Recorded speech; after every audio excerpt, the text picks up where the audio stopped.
All right, hey, welcome to another episode of geekoutdoors.com. Let me make sure everything is working quickly. And what I'm probably going to do in the future is I'm going to improve my pre-setup process so that you don't actually have to watch this in the future. And so let me go ahead and take this snap out. Let's check out. Okay, and let's make sure that the audio is working. Yep. Let me go. Okay, so in future episodes, you will probably never have to see that again, so I'm working on improving that. And so on today's episode, we're going to be talking about first, the whole idea of Android notch phones. Secondly, how automated Linux is actually growing, and really what my thoughts of that, automation Linux actually. And then also, if there's any type of Q&A that anybody had, we could go over that as well. So the whole idea of the notch, okay, is something that is unfortunately becoming popular. And so the latest shot of the upcoming LG G7, which they are currently calling it the LG G7 Thin Q, looks awfully familiar. And so I'm not sure if that's actually the official screenshot, but it might be. But one thing is confirmed, Android headlines did get some additional details on the LG G7. And so a lot of the features here, they're kind of like standard and par for the course now. But the one thing that they are really hinting on, or really going to be focusing on, is the notch. Okay, and so what LG G7 is saying about the notch is the fact that this will be an opt-in notch, okay, where you will be able to hide the notch. And so I think that that might be helpful, but I'll get into that a little bit further. And other things that they talk about is more AI, better cameras, basically the same stuff every single year that all the phone manufacturers are doing. And so the reason why this really got me into this whole thing and wanted to discuss this today is the whole notch thing. The whole idea of having a notch on a phone is nothing new. The Essential phone was really the first phone that actually brought this out to market. Okay, this came out in August 2017, the very first notch phone, and this was actually created, the Essential phone was created by the company of the godfather of Android, Andy Rubin, and that wasn't really successful. But it really wasn't until Apple released their notch phone with the iPhone X that this has now become a popular thing. And so as you can see now, other manufacturers have followed. The Asus Zenfone 5 is practically an iPhone X clone or iPhone 10 clone. And then we also have the Huawei P20, another notch phone. And my guess is probably the next Samsung Galaxy, or maybe one of their lines of Galaxy phones, will probably definitely have a notch. And so I really personally don't understand the appeal of this. Okay. Oh, hey, good morning, Holy Dragon Emperor. Thank you so much for joining. And Holy Dragon, you're saying I don't like notch and I like Samsung because they don't copy Apple. Okay, we're gonna get into that, Holy Dragon. That's really why I wanted to show that really quick about those other phones. And so I do not see the appeal of a notch phone. Let me just go ahead and talk about it like technically first, and then we're gonna go into like the reasons, why this is happening. And it's pretty obvious, but let's go ahead and see why in the world is this even a feature, okay? And what I think in terms of like value to the phone. I see absolutely no value in having a notch on a phone. I mean, if you've actually seen an iPhone X or any of these other phones, these other phones right here, they're fairly new, but most people have seen the new iPhone. And honestly, this whole notch, it just really obstructs the viewing of your phone. Obviously, there's a notch there. So if you're watching content or you're using your phone, regardless if some apps have been updated, I guess, improved for this new notch phone feature, it's still a feature that is absolutely useless in my opinion. I don't know why they put this in here. Now, Apple will also tell you that the whole idea that they put this notch phone, and it's not just Apple because Essential phone did it first, is that they allow the phone to have like thinner bezels. They're allowed to put more of the components up here in the notch.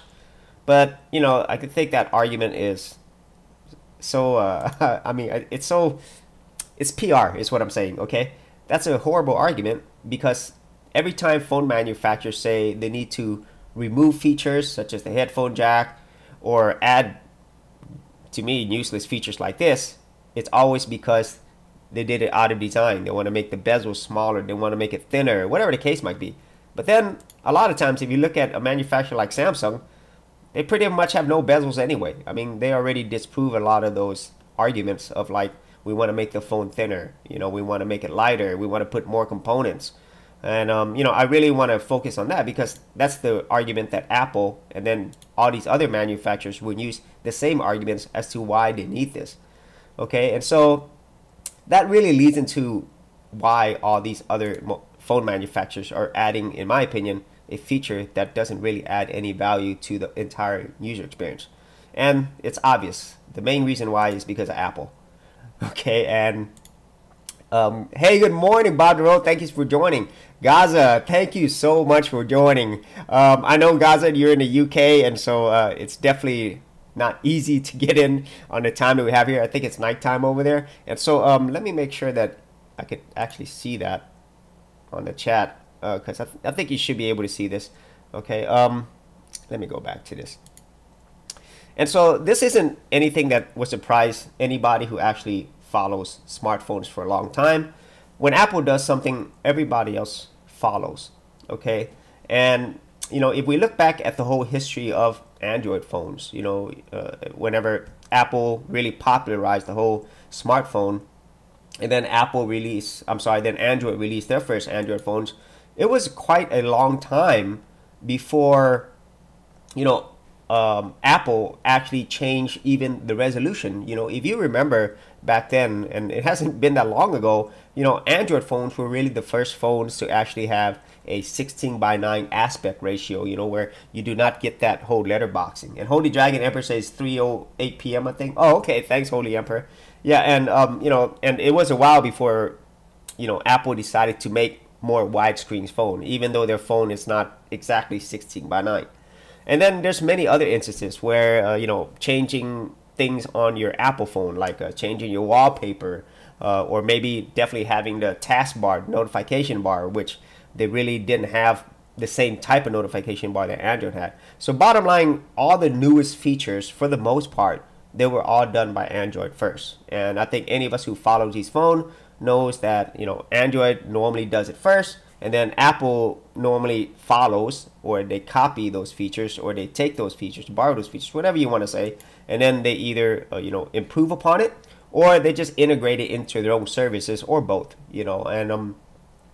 And then when Apple does it, then other companies start jumping on a bandwagon because Apple obviously is the leader when it comes to smartphone. So whenever Apple decided to be brave, okay, and remove the headphone jack, they weren't the first to do that. Motorola was the first to do that with their Moto Z phone.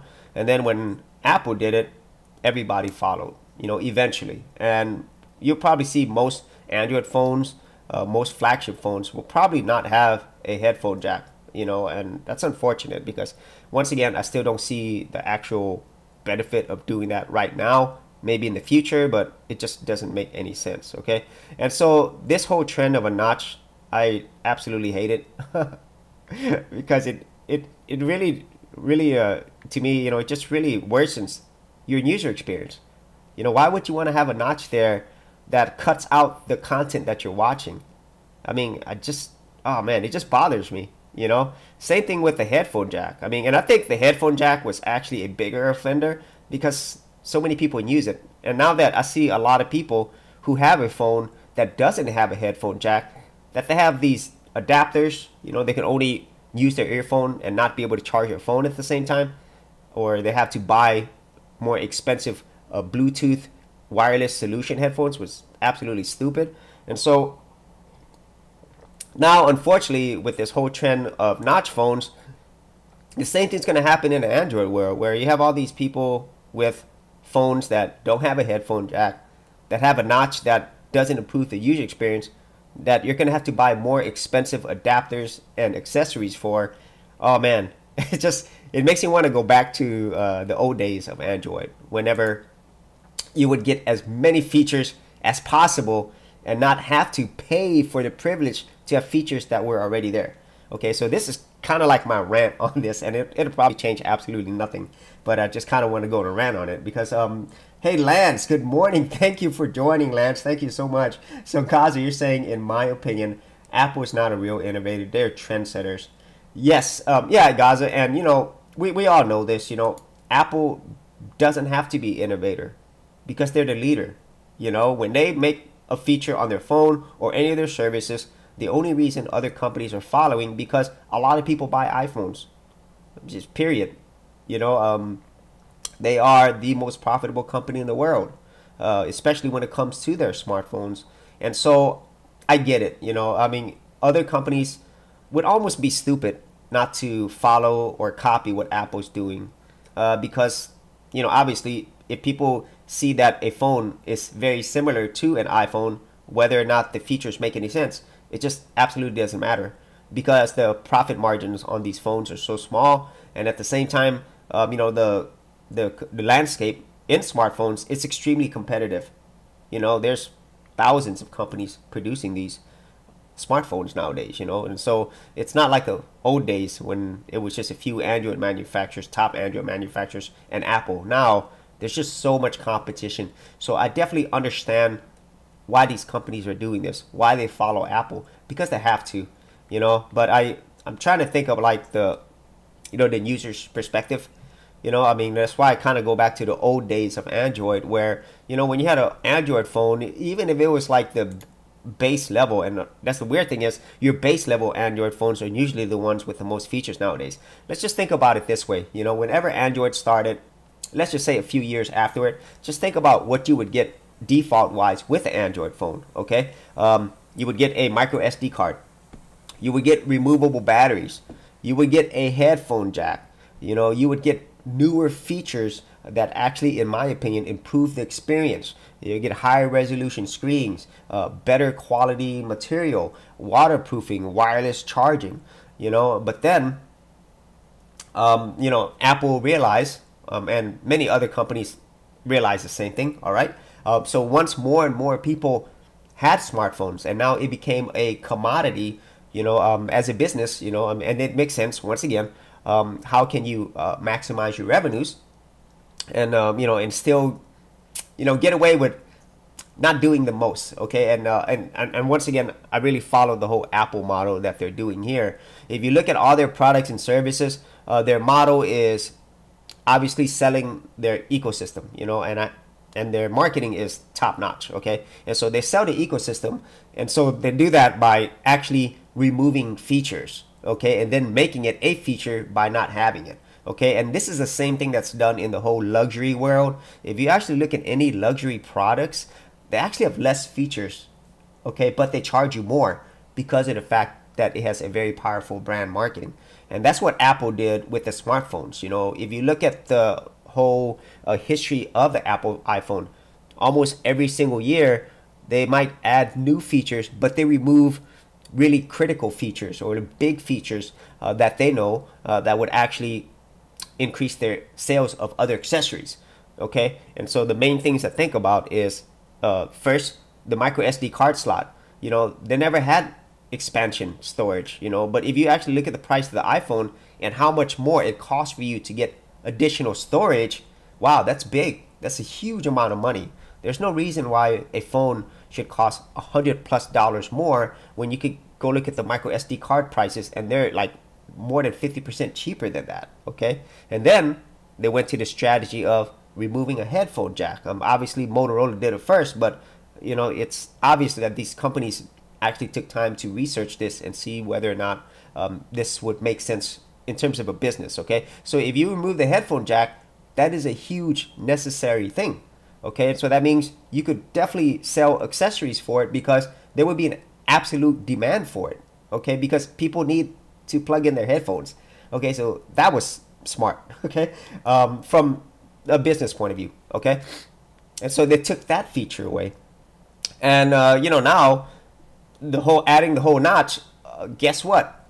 This is my guess. In the future, they were able to provide you a phone, a premium version that has doesn't have the notch, or that you can remove the notch so you can now get the full screen experience which you already had before. Much like the headphone jack. Now having a headphone jack is a feature, or having a micro SD card expansion is a feature.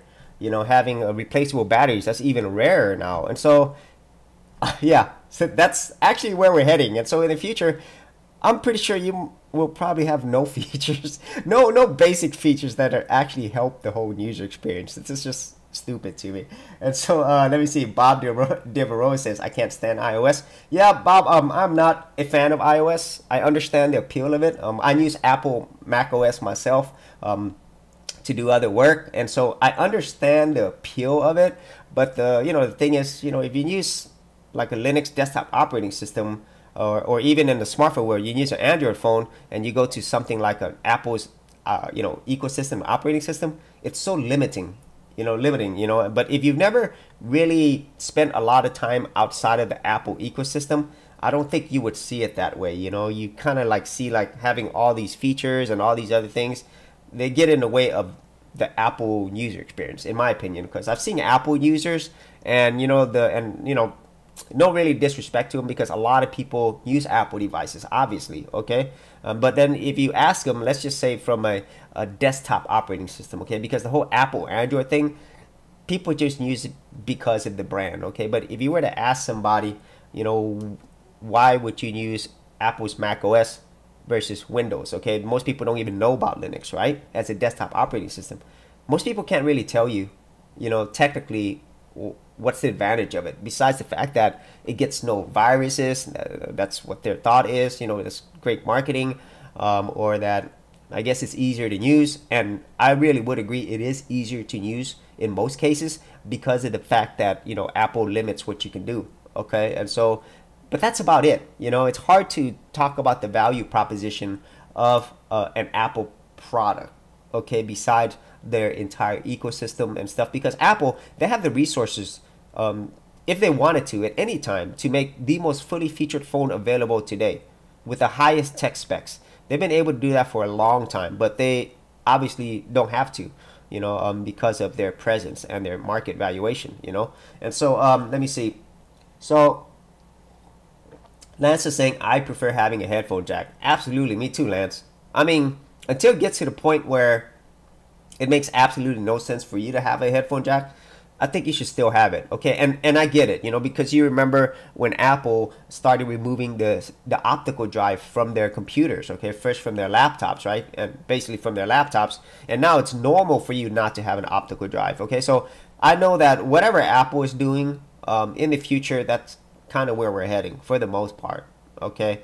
But it's just doesn't make any sense for the notch. I'm still trying to figure that out, and the more I think about it, the more it like kind of makes me angry that my future Android phones, I probably won't have an SD card slot anymore. I won't have a headphone jack, and now I have this absolutely ugly notch that really serves no purpose. And so let me see. Gaza saying, for Linux users, Android is an obvious choice. Yeah, it is, Gaza. It's definitely an obvious choice because it's still, at this point, still gives us a lot of the freedoms and flexibility. But, I mean, we have talked about this before. I think most of us who are Linux desktop users, I think most of us are just waiting for, the Linux phones to come out, and for all the distro creators to actually make a mobile-centric version of the distro, or maybe make one that is optimized to work really well, no matter one single distro. That's it's the dream of all of them. That's what I'm waiting for, because right now I really feel just having Android and Apple, and in my opinion, in the whole smartphone world, Android is pretty much like Windows, okay, and then Apple is Apple, okay, and right now we don't really have a good alternative to those two. And so that's what I'm waiting for, because more and more I really feel like there's not much that you can do to stop this trend of having less features and paying more money for things that are absolutely useless. I just can't wait till we have another option. Okay, and so yeah, that's kind of what I'm waiting for, because I really do not want to buy another smartphone. But the thing is, the hardware keeps getting better, and that's what I really want it for. And so much like our Linux desktop operating system, it's about the operating system.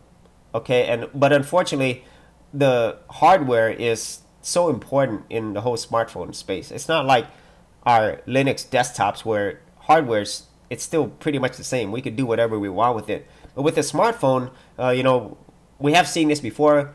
With Project Ara from Google, Motorola, having a modular phone, and I thought that was going to be a thing. So then you could build your own smartphone with the hardware features that you want, and then you could just put in, whatever flavor of operating system that you want, much like we have in the Linux desktop world. But unfortunately, we're not there yet, and so you're kind of stuck with the hardware that you have. And for myself, I have a older LG G5. That's why this LG G7 kind of caught my eye at first. And I'm not a big fan of the G series, to be honest with you, but my hardware is getting old. I need better hardware. I need better cameras. But whenever I do get these new phones, unfortunately, I'm going to have to, be ready to get these new features, hardware features that I don't want, And so, let me see. And so, Lance is saying, at least until a pure Linux-based phone is made. Yep, definitely, Lance. So Gaza is saying luxury items equals higher quality materials. Not so with Apple. Remember Bengate. Yeah, Gaza. There is definitely some truth to that, Gaza. And you could definitely say the same thing whenever you go to the whole Apple, laptop space. If you actually look at the bill of materials for their computers, they use the same hardware as Windows desktop computers, but yet they could charge a premium. Okay, and so but I would say for the most part, Gaza, you do get higher quality components. But, once again, for the Apple brand, they could charge a premium, which other manufacturers cannot. So, yeah, so I really think that the quality is higher, but it doesn't justify the $500, $300 premium that they charge, okay, because it's all the same hardware. But I will say that smartphones in general, the bill of materials, they have increased over the years. Okay, if you could look up bill of materials. Android Headlines, I think, has done a bill of material for the Samsung Galaxy phones.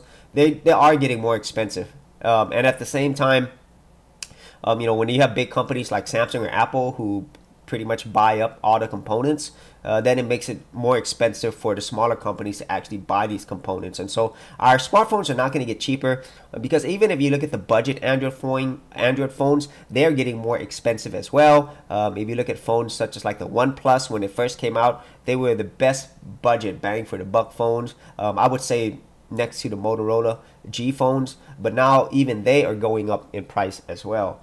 And so let me see. Gaz is saying, that's true. Bob is saying, I think I'll stick with my 1.3T until the notch trend dies off. Yeah, Bob, unfortunately, I don't think the notch trend is going to die. I really think the only way that a trend will die is if Apple stops doing it. That's the unfortunate truth, because just look at what all the new Android manufacturers are doing. They're not really adding more features that actually make sense. Okay, they're actually removing features that Apple does.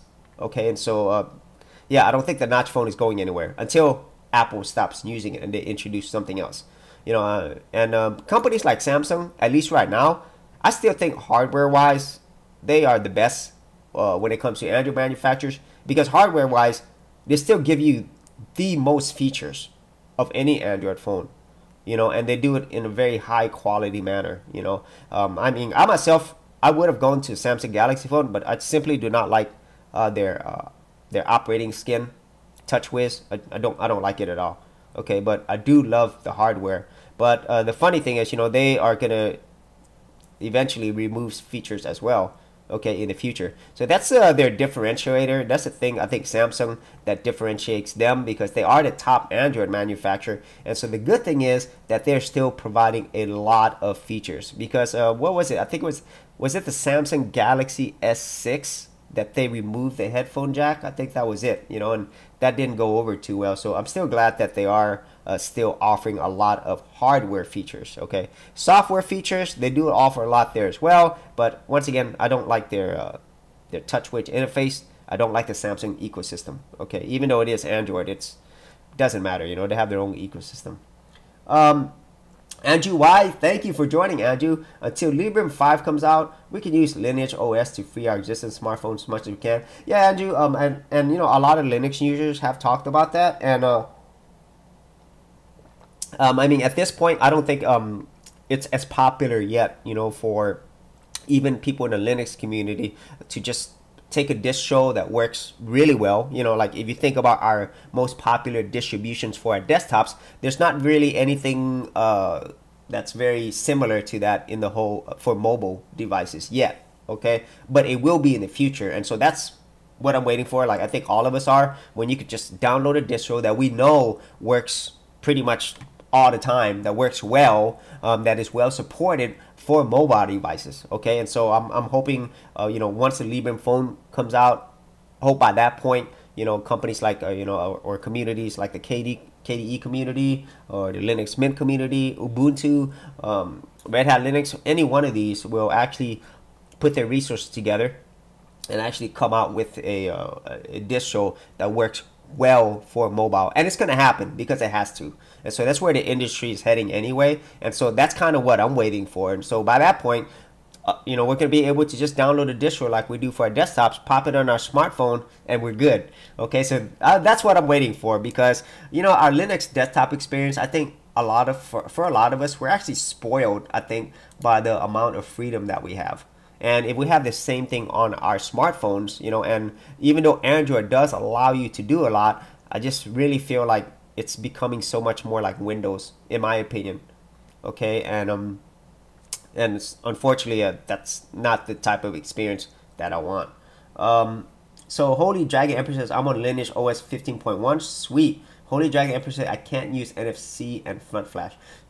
Yeah, and so yeah, it still hasn't matured yet, and that's really what I'm hoping for. You know, when these first iterations come out, it's going to be a lot of bugs, just like Lineage, you know, or whenever this Librem 5 phone comes out, it's going to use Plasma, the mobile version, or it's going to use some form of GNOME. Okay, and so, you know, I think it's going to take a few years before it gets to that point, but I'm confident that in a few years, because they have to, once again, in a few years, we'll be able just to download our distro and just put it on our desktop or put it on our mobile device and still get the whole freedom of experience that we really enjoy in the whole Linux ecosystem.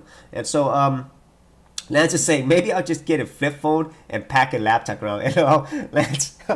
Yeah, I mean, you know, Lance, I mean, I even think like flip phones, they're going to become extinct as well. I mean, it's taken a long time. You could still get, at least here in the, you know, in the United States, we could still get flip phones, you know, at, you know, places like Walmart, you know, the throwaway phones. But every time I go into a phone store now, I see less and less flip phones, as a matter of fact. I mean, honestly, I don't even remember seeing like flip phones inside like stores like T-Mobile or Verizon. I don't remember seeing it, you know. I still see them at Walmart though. But yeah, I still have a flip phone as well, Lance, just in case. I have a few flip phones. Holy Dragon Emperor says, why not dual boot on a phone? Well, Holy Dragon, because it's, to me, it's just an extra step that I have to take. And at the same time, it is my phone. And so if I were to do that, you know, and something were to occur, there would be a bug or a crash or something, right? Well, I can't use my phone, you know, and it's not the same as my computer, you know, and I don't like dual booting anymore on my computer as well. But if I have that happen on my phone and I need to use my phone, or I'm in an emergent situation, that is not a good thing. And so that's why I really just don't do much on my phone anymore. I don't even root my phone because it's my phone. Okay, so that's why. So Gaza is saying, I'm running Lineage on S5 and it works flawlessly. Awesome. And Gaza saying, extends the life of the handset. Yeah, Gaza, you know, I know y'all have mentioned it before, and I do have another phone. I have a Moto phone, Moto G phone, and so I've been thinking about doing it for a while, man. I think I'm just gonna go ahead and try that. Just put Lineage on it. I'm just gonna spend some time to do that because all of you have mentioned this so many times, and let me go look at it real quick because, and I've heard, you know, people say a lot of good things about it, okay? And so by seeing that people like yourself who actually use it, that is stable enough, then I'm probably going to try it. I mean, hopefully the phone is actually supported on it. So the good thing is it is Google Play certification. And, you know, say what you will about Google services, but, I mean, they're amazing to me, you know? I mean, that offer some of the best services. So I'm not actually gonna be able to leave the ecosystem completely, but at least it'll be on an OS that I can control. And so yeah, so thank you so much, Gaza, and for Holy Dragon Emperor. I think just look forward, and maybe in a future episode I will do an episode where I flash my Moto G phone and put Lineage OS on it, because it's not my main phone. And so I think that'd be a good test for me. And so if it works well and it's fairly stable, I don't know. I mean, I don't think I'm gonna ever put that on my main phone. Once again, it's my phone, but we'll see. We'll see. I think that'd be really cool. Let me see. So Gaza saying it sends a life enhancer. Yeah, Gaza, much like our Linux desktop, right? Whenever we put the OS on our older hardware, all of a sudden things run better, you know. And you know, we all know this. It's planned obsolescence, you know. Apple is telling you need to upgrade your hardware. Windows is doing something similar, but honestly that's not the case. Okay, and so yeah, so very good, many good reasons to do that. So Android Y is saying more than 280 developer kits for Librem 5 have been sold so far. That's 280 potential distro developers and their distros for the Librem 5 release. Yes, absolutely, Andrew. That's where we're heading. Bob is saying you should try Resurrection Remix. Cool. I'm going to try one at a time, Bob. So I'm going to try this Lineage OS first, because so many of you have said great things about it. Okay, and for me, myself, I need it to be stable, and I do need Google services on here. You know, I do need access to the Play Store, and so this has it. And so awesome. So thank you so much, y'all. So look forward to a future episode on that. Hopefully I don't break my phone, but even if I do, it's an older phone and it's okay. You know, I'm willing to take that risk. And so Holy Dragon episode RR-ROM is great for customization. Awesome. Okay, and so let's go ahead and move on to the second bit of news, and it's our Linux news. And that is Linux is actually trending in automation. Okay, and so we talk a lot about how Linux is everywhere. Okay, and if you want to get specific, it's the Linux kernel. Okay, and if you want to get real specific, that's really what they're talking about. But a lot of people, when they think about Linux, they think of the entire operating system, so the kernel and the GNU portion as well. However, we know that Linux, it's not popular because of the desktop. It's popular because of everything else that it's used for. And in the whole world of automation, it's huge. And so this is a recent article by this website, April 10th, and how they are talking about that automation, IoT devices, Internet of Things, Linux is pretty much the fastest growing. It is the dominant area.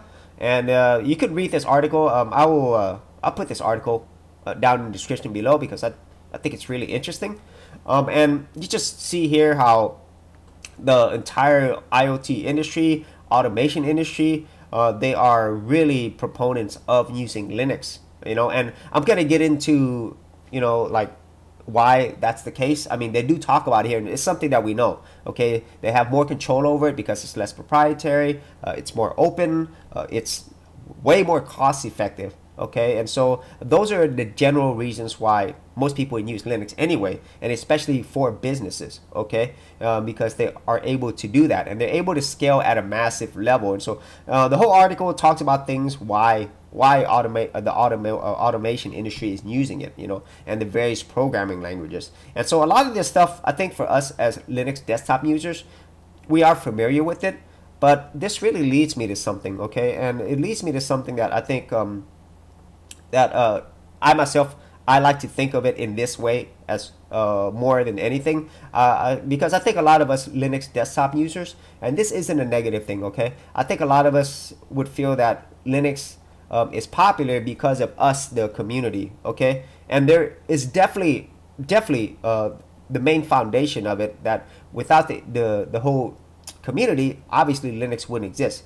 But the real reason why Linux is still around, okay, is the fact that there's money involved, that businesses are using this, that governments are using it. That's why. Okay, and this is obviously the case here, with all these many millions of devices that are being produced by these automation manufacturers, by OEMs.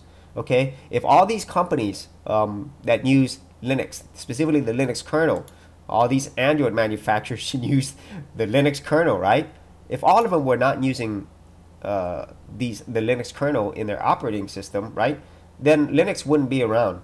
That's the reality. Okay, and so because of all this that is happening, because some people worry that Linux is going to disappear, it's not. It's not going to disappear because there's money. Okay, so I mean, Linux is so entrenched in so many industries.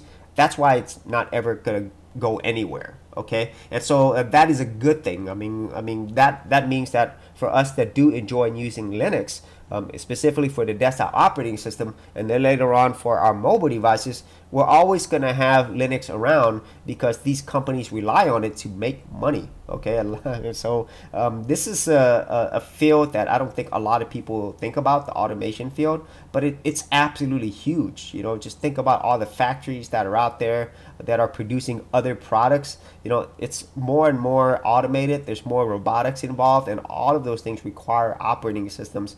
Now, Linux in the whole automation world, they also have competition, and obviously the competition here is from Windows. Okay, with their Windows IoT, Internet of Things version of Windows. And so Microsoft, you know, as in many other industries, they are making a big push in that because, you know, much like the server industry, Linux is, you know, it's not going anywhere. And so most of the money that companies like Microsoft make, it's really made in the business industry. And so they definitely don't want to lose any market share, and they want to gain market share specifically with Internet of Things, because that's the next revolution in terms of hardware and the software that's going to be running it. You know, that's very, very important. Okay, and obviously all the artificial intelligence that goes along with it. Yeah, so this is something that I think is going to be the next hot point. Okay, and more manufacturers, I think they are going to have to go to Linux. Okay, I don't think they have a choice. Okay, because of all these other companies, they're already using it. They're saving costs. They're able to streamline a lot of their processes. Okay, and so obviously that gives them a competitive advantage. Okay, and so one of the things that's come out of this, and this is very similar to the whole Linux desktop world, right? There is an open source community for automation. It's called the Open Process Automation Forum, and so this is a place for, you know, companies or individuals, mostly companies that are in the automation field, to, you know, share their ideas. Okay, because let's think about it like objectively. Okay. For Linux, you know, as an operating system for all these various devices. Okay, so here's some of the benefits. Okay, we already talked about the fact that they have more control, it's cost effective, but also another great thing you get is you get free developers because there's thousands of people in the open source community adding to the whole Linux source code, right? So you have a free resources. You have your own R&D that you effectively don't really have to pay much for. Of course, all of these companies, if you look at the Linux Foundation, you know, a lot of it are big companies actually contributing to it, but actually it's also their free R&D department. Okay, in a lot of ways. I mean, well, it's not technically free, and they're, you know, donating to it, but you could see where they could really, you know, get a lot of information from a pool of thousands of developers around the world. And so a lot of this development testing that's going on, they could gain a lot of data from that. Okay, so they don't have to do as much testing. Okay, because there's already people who are doing the testing for them for free. And so I think that's a huge thing for any company. Okay, just think of how much time that saves these companies. You know, they don't have to create a development department specifically for Linux because they already have a pool of developers. And so obviously the bigger companies will have developers that do Linux, but the thing is, you know, they don't have to hire thousands of developers to do it and to go through all the learning pains. And then whenever they are sharing all these things that they find here, you know, that, you know, saves them time. Okay, and so yeah, so anyway, I just thought that was really a cool thing to see here. Because you know, whenever I think about the Linux industry or what's going on in Linux, I really like to look at the business the reason why Linux is being used in business, why it's still around, and then also how you could leverage that as well. Because I think knowing these things, especially if if you actually want to use it to leverage yourself, then you could be able to adapt a lot quicker. And so if you know that Linux is growing in the automation industry, and then you yourself is going to build something in it, or maybe even for personal use, you'll be using open source automation tools, you'll be using open source AI, obviously you see where I'm going with this. You could actually use it for whatever you need, and that that there's going to be a lot of support for it. And so let's go ahead and get into our Q&A, because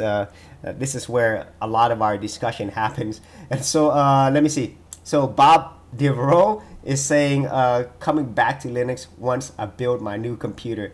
Oh man, yeah, Bob. Yeah, it's really hard to not come back to Linux, in my opinion, because of the simple fact that obviously once you've had a taste of freedom, it's really hard. It's really hard to go to non-freedom all the time, okay, or limited freedom. Okay, so God's saying there's a potential argument that BSD has the potential to catch up with Linux in the enterprise and IoT world. Yeah, guys, I mean, but as I did mention earlier, Linux makes companies and governments so much money. It's never going anywhere, period. And so I'm not really worried about it. I'm not even worried about Windows IoT or any of that, because it's too late. In other words, which is a good thing for us. It's a good thing for us. And so at least I'm fairly confident that 20, 30 years down the road, I'll still be able to choose some type of a Linux flavor. Okay, it might not be the way that we see it right now, but at least I know that it's not going anywhere. Okay, so we've seen a lot of open source projects where once they run out of money, let's just be real, then the community no longer exists. Even if the individuals are there, you need money. And so at least with Linux, seeing big industries with a lot of money continually develop and pump money into it, at least I know it's going to be around. And so good morning, Shacher. Thank you so much for joining. And so thank you for Pit's sake, that's funny, for joining.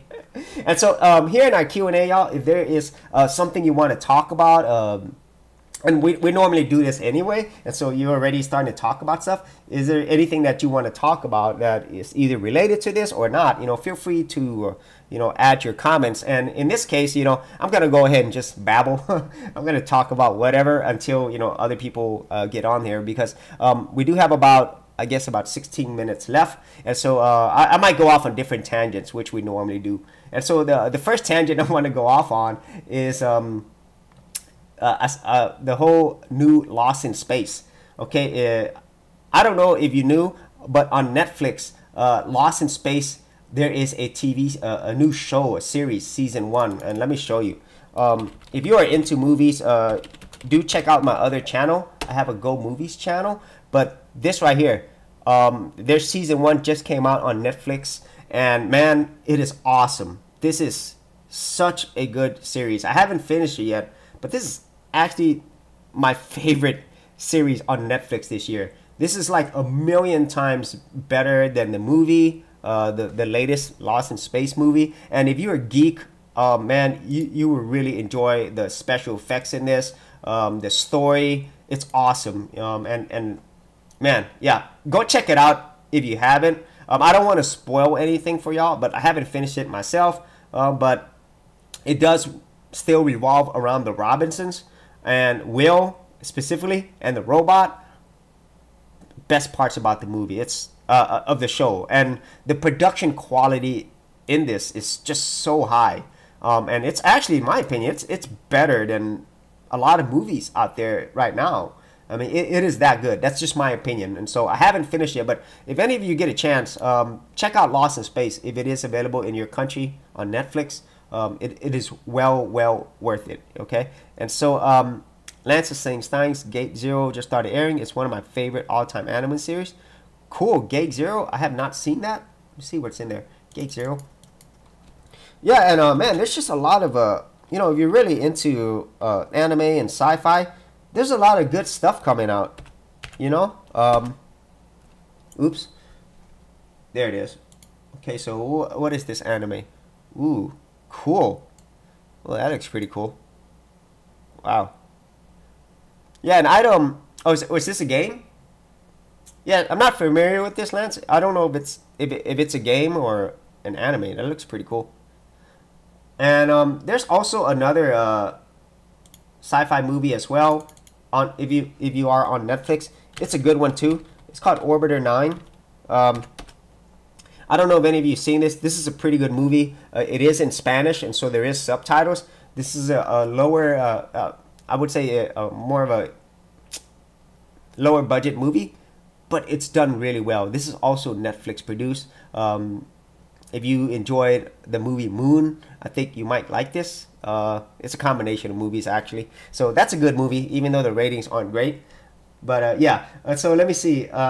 Gaza's saying, just started watching Lost in Space. It looks really good. However, I grew up on the original, which was amazing. Yeah, Gaza, I myself, I remember the original as well. And so that's kind of what I remember. But then whenever the Lost in Space movie came out, you know, the most recent one, and I had Gary Oldman and stuff in it, I was really disappointed in the last Lost in Space movie, you know. And so whenever I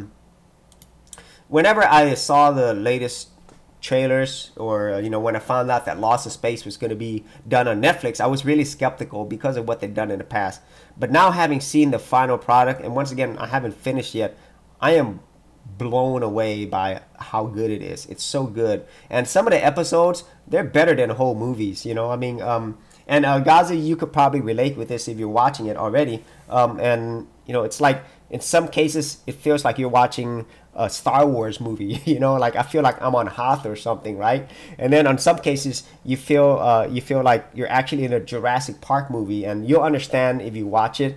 And then there's so much danger all around, you know. I mean, like quite literally, there's so many moments of tension, especially from the first episode. You know, you might think that some characters might die early on, and so that's how good it is. So shots are saying, "Oh, is good and nostalgic." LOL. Well, what is that one? Shotter. OL. I'm not sure what that is. I don't know if you're referring to Gate Zero. But yeah, this is an excellent movie. Like I said, Orbiter number 9, that Spanish movie, it is a good movie as well, if you like that type of stuff. And what else? Yeah, so an anime. Oh, anime, I haven't really seen any really good anime that stands out recently. But anyways, yeah, if you are interested in sci-fi, you really enjoyed Lost in Space, I would definitely check out Lost in Space in Netflix if you do get a chance. Now, let me see. Let me think of anything else that's going on in the technology world. Okay, let's go ahead and talk about this briefly, because obviously it's all over the news, and I normally don't like to talk about these things, but the whole Facebook thing in Congress and stuff, this is a huge trending topic. There's a lot of people making videos about it.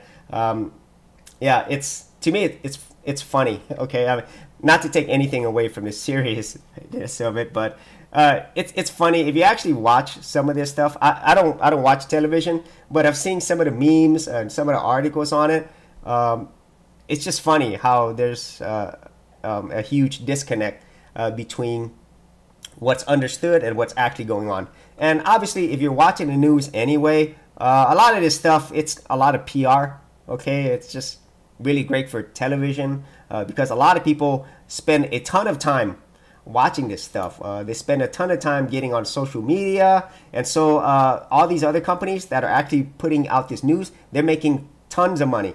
And so they're making tons of money from all of this. And so and like I said, if I wanted to, you know, I could have made an episode on this and got a lot of views on it. And so a lot of people are making money off of Facebook right now. Okay, including Facebook, of course. This brings them, even though this seems like a bad thing for Facebook, it's not. I mean, if you look at all the big companies, or even just, it doesn't even have to be big companies, big government institutions, it doesn't matter. A lot of times when they will air these political things on the whole media to see, they're not hurting from it. In other words, okay, just think about all these news outlets. Anytime there's actually anything controversial, there's anything going on in the news, people would spend wow, like tons of hours, thousands of hours watching this stuff, when honestly they really aren't really changing anything. Okay, they're just making these companies more money. Okay, and so and I see the point of that, because whenever I do ads, this is great. If you are doing ads, you are creating content. If there's stuff that's trending like this, I guarantee you, that's why if you look on YouTube or anywhere else, so many people are making content on this. But if you actually think about the reality of what's going on underneath, this really isn't going to affect Facebook much. Okay, even though people in the general public think it's going to affect it, it really won't. They're going to change their policies, and all the companies and partners and vendors that work with them, they're going to adjust. You know, they're going to have new plans to deal with this. And especially if you're in an area like the EU, you know, where they're a lot stricter when it comes to privacy and things like that, these companies are going to figure it out, because Facebook is not going to stop doing these things. And neither are the other companies, and governments as well. Governments use a lot of what Facebook offers. Okay, so, and a lot of people use Facebook ads. A lot of people use Facebook. Okay, and so yeah, this isn't going to change anything. It's just gonna change some of the policies. Okay, and if you are in the EU, you've probably seen changes to Google's data policies there as well. And so just you know, just kind of look forward to a few weeks from now. Nobody remember this, but behind the scenes, all the vendors that work along with this, they would have already made the changes. Okay, and so anyways, yeah, so not much going on there, just really making these companies who are producing the news a lot of money. Okay, and so let's go back to movies. I just thought I'd mention that for anybody who actually pays attention to that. And so let me see, Fuzz broke. That's funny. Steins Gate is based on a game. It's a time travel story. Awesome. I love time travel stuff. That's probably one of the best things when it comes to sci-fi. And so let me see. How about a Stargate reboot? Oh, isn't there like a new Stargate series? I kind of thought there was. Yeah, there is. I've watched a few episodes of the new Stargate series since Gas M. It's pretty good. Cool. I did enjoy the first Stargate movie, and I even just enjoyed the original TV series. That wasn't bad. You know, I enjoyed it. Stargate Reboot Origins. Okay, I have to take a look. So, yeah. Okay, cool. And so we do have about 7 minutes left, and I really didn't have much else to talk about. So I'm going to go ahead and end off the episode. And so before I do that, let me first thank everybody who's on here. Okay, so first I want to thank Holy Dragon Emperor. Thank you for joining. I think I have seen you before in the chat, but I do want to thank you. Thank you for joining. Bob Devereaux for joining. And of course, my regulars, Gaza M, Lance, and also I think Shacho was on there. And Andrew Y, I have seen you on here as well. Thank you so much for joining the conversation. And I think that's it for today for the people who joined. And also for everybody else who's actually watching the live stream now or watching this video later, you know, our time is the most valuable asset that we have. And so I really do want to thank you for spending your time here. And so if you actually had any thoughts or comments on anything that I talked about today, whether it's this Android notch phone trend, or whether it's automation Linux growing, or whether if it's anything, any geeky stuff we talked about today, you know, like these movies, Lost in Space, Stargate, or even if you want to talk about Facebook, you leave that in the comments area below as well. And so that's it for this episode. If you did enjoy these episodes, you got value out of them, be sure to subscribe. And if you did want to support my channel further, you could do that at patreon.com/geekoutdoors.